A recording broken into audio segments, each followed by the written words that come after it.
Assalamualaikum warahmatullahi wabarakatuh. Kembali lagi kawan di turnamen catur online antar tim Pro Chess League 2023 minggu keempat hari kedua kemarin malam, di mana mempertemukan tim Kanada Chess Brah yang diperkuat oleh Magnus Carlsen berhadapan dengan Levitov Chess Wizard yang diperkuat oleh Rauf Mamedov. Biasanya juga ada Shahriar Mamedyarov ataupun Daniil Dubov di tim Levitov Chess Wizard ini kawan. Tapi sayangnya timnya Magnus Carlsen di minggu keempat ini kalah kembali kawan, setelah di minggu kedua juga kalah atas Indian Jokis. Ini berarti kesempatan terakhir Kanada Chess Brah ini ada di minggu kelima, minggu depan kawan. Kalau minggu kelima kalah, timnya Magnus Carlsen ini tidak akan berlanjut ke babak knockout berikutnya. Dan satu partai yang lain kawan dari tim California Unicorns yang harus kalah juga dari Garden State Pacers, sesama tim asal Amerika Serikat kawan, di mana California Unicorns diperkuat oleh Domara Djurgården di debut keduanya kawan.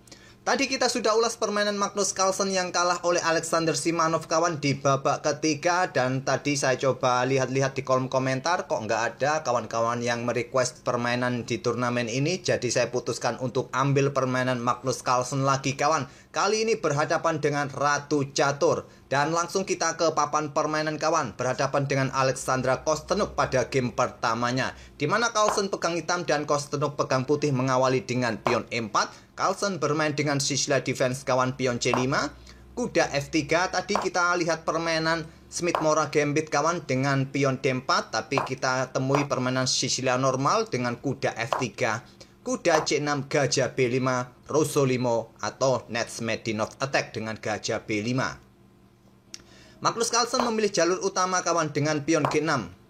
Jalur nomor 2-nya adalah pion D6 kawan, yang akan berlanjut atau dibalas oleh putih, biasanya langsung rokade pilihan utamanya, atau ada langsung dengan langkah gajah sikat kuda, setelah diambil balik barulah rokade kawan. Tapi yang paling banyak di posisi ini kawan, jika hitam memainkan pion D6-nya, putih langsung rokade kawan. Biasanya akan diikuti dengan gajah D7, blokade pimpinan, mendukung kuda C6-nya, benteng E1 ataupun pion C3 bisa dilanjutkan oleh putih kawan. Pengembangan kuda F6 dan bisa berlanjut sekarang pion C3 atau pion H3, ada yang memainkan pion A6, dan di sini gajah bisa ditarik mundur ke peta A1 ataupun ada yang menarik mundur ke peta A4, langsung pertukaran juga ada yang memilih. Tapi yang paling banyak adalah gajah mundur ke peta F1. Cukup sampai langkah ke-7 ini saja kawan untuk variasi nomor 2 saat menghadapi Rosolimo atau Netsmedinov attack bagi hitam ini kawan. Carlsen memilih jalur utamanya dengan pion G6, rokade, gajah G7, dan di sini pion C3 masih pilihan utama di jalur mainline dari Rosolimo Netsmedinov attack. Dan kelanjutan yang paling populer adalah kuda F6 kawan di sini bagi hitam. Nomor 2 adalah dengan pion E5 atau pion A6. Magnus Carlsen memilih pilihan nomor 3 dengan pion A6, dan di sini kawan gajah sikat kuda C6 diambil balik oleh Carlsen menggunakan pion D. Tidak ingin Carlsen mempunyai pion terpisah seperti ini kawan. Oleh karena itu dia menginginkan mengambil balik menggunakan pion D. Dan segera mengeluarkan gajah terangnya kawan, mungkin pressure kuda F3 nanti. Kalau tidak diantisipasi dengan pion H3, nanti kemungkinan Carlsen juga akan melakukan pertukaran dengan kuda F3 ini. Oleh karena itu di sini H3 dimainkan oleh Kostenuk. Stockfish lebih menyukai pion D ini kawan, ke D3 atau sekaligus langsung ke peta D4 kawan. Tentu akan diterima oleh Carlsen seperti ini. Setelah itu diambil balik menggunakan pion C ataupun dengan kuda, bisa kalian pilih yang terkuat. Memang yang logis, yang cukup aman adalah menggunakan pion agar mempunyai kontrol peta pusat dengan 2 pion untuk sementara ini kawan. Tapi memilih dengan pion H3 untuk kontrol peta G4, dan Carlsen pion E5 dimainkan untuk menghentikan potensi dobrakan peta pusat D4 kawan. Dan di sini Stockfish menyarankan cukup dengan bermain satu peta saja ke peta D3, tapi memilih manuver kuda ke peta A3.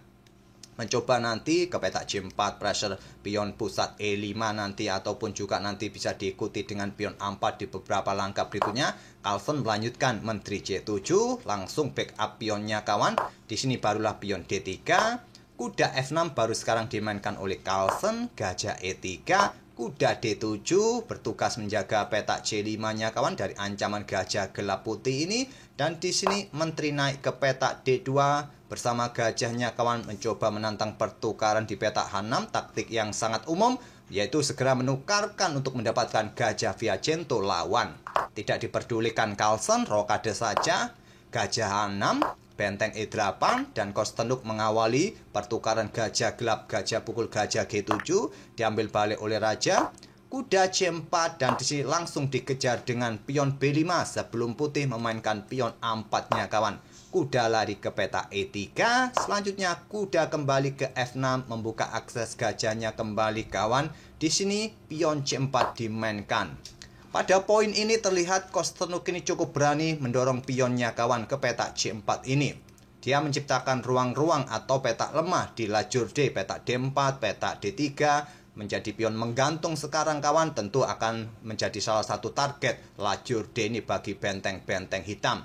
Ataupun juga jika hitam ingin menempatkan kuda di peta D4 ini masih cukup panjang manuvernya kawan untuk mencapai peta D4 ini. Yang jelas adalah pion ini adalah atau peta ini menjadi target yang sangat terlihat untuk sementara ini. Pada posisi ini kawan, Stockfish menyarankan dobrak dengan pion A4 kawan atau dengan pion B3 terlebih dahulu. Tapi memilih langsung dengan pion C4, Carlsen mendorong pion B-nya kawan ke peta B4 menutup permainan di sisi menteri. Sekarang pion B3 dan dilanjut dengan pion A5. Lanjut Carlsen. Di sini pion A3 mencoba membuka di sisi kiri, tidak diterima oleh Carlsen, melanjutkan pengembangan gajah terangnya ke peta E6 sekarang. Menteri bergeser ke peta B2, coba pressure pion di sini kawan. Di sini di backup dengan kuda ke D7 dan Kostenuk membuka permainan dengan pion A pukul, pion B4. Tentu tidak ingin diambil balik lagi menggunakan pion A kawan, kemungkinan akan remis dengan permainan seperti ini. Terjadi baku hantam dan jual beli benteng di sisi kiri jika hal ini akan dibuka oleh Carlsen. Oleh karena itu Carlsen tetap menutup lajur A-nya kawan, memukul balik pion B4 dengan pion C. Mungkin nanti ditutup lagi permainan dengan pion C5. Dan di sini kawan, pion D4 segera diadu untuk membuka permainan di lajur pusat merupakan pilihan terbaik kawan. Diambil balik menggunakan menteri, tempo skak, mungkin di sini pion F6 akan dimainkan, lalu bentengnya ini juga segera digeser ke lajur pusat, merupakan opsi alternatif dari Stockfish, tapi memilih menyerang gajah dengan kuda G5. Di sini pion F6 langsung diusir kuda kawan, tapi kuda sikat gajah terang E6 lanjut Kostenuk diambil balik oleh benteng. Ini membuat hitam punya alasan mengangkat bentengnya lebih cepat kawan dan bisa segera ditumpuk di lajur D nanti. Barulah sekarang pion D4, pion E pukul pion D4, menteri ambil balik pion D4, menteri D6 menantang pertukaran kawan. Dan di sini kalau kalian menerima tantangan ini tentu benteng ini akan mengontrol lajur D kawan. Tapi bisa kalian tantang sekaligus nanti di lajur D, merupakan salah satu pilihan juga bagi putih, atau bermain dengan langkah kuda ke peta C2 untuk pertukaran di peta D4 ini. Kostenuk menolak, memilih mundur ke peta B2. Carlsen terus mengejar untuk menantang pertukaran, menteri ke E5, ditolak lagi kawan, bergeser ke D2 ancam kuda, benteng digeser berbalik blokade ancam menteri sekarang kawan, menteri bergeser mundur ke C1 dan di sini kawan pion H5 untuk mendapatkan ruang di sisi kanan papan. Kostenuk membuat langkah pengorbanan kawan untuk mengosongkan ruang bagi kuda di peta C4 dengan pion C5. Diterima oleh Carlsen dengan menteri ambil pion C5 dan di sini kuda C4, benteng D4 kawan, coba pressure pion, pressure kuda di sini dan dilanjut dengan langkah benteng D1 menantang pertukaran. Carlsen menolak juga tidak terburu-buru ambil pion E4 ini kawan karena posisi kuda di belakang juga kena tusukan posisinya sekarang.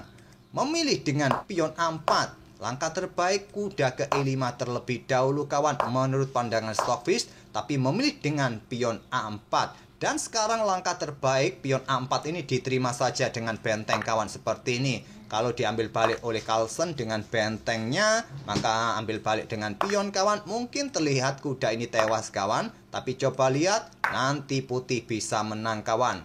Berbalik menang jika memukul balik kuda ini dengan benteng terlebih dahulu. Yang logis adalah dengan menteri terlebih dahulu. Menteri pukul menteri diambil balik oleh benteng, kuda disikat benteng. Inilah langkah terbaik jika variasi ini kita temui kawan, dengan benteng ambil pion A4 terlebih dahulu. Tapi ini juga ketar-ketir juga kawan, hitam mempunyai dua pas pion yang saling terkoneksi.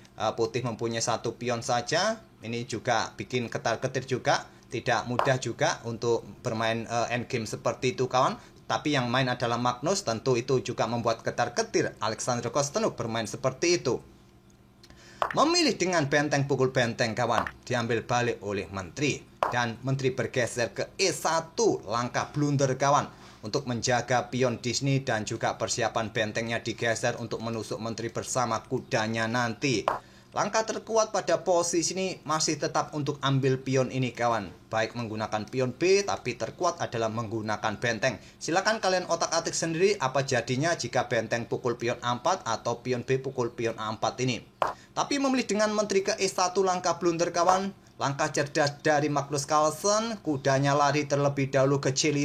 Coba pressure pion Disney, ataupun backup peta A4 kawan jika terjadi pertukaran di peta A4. Di sini kawan benteng D1.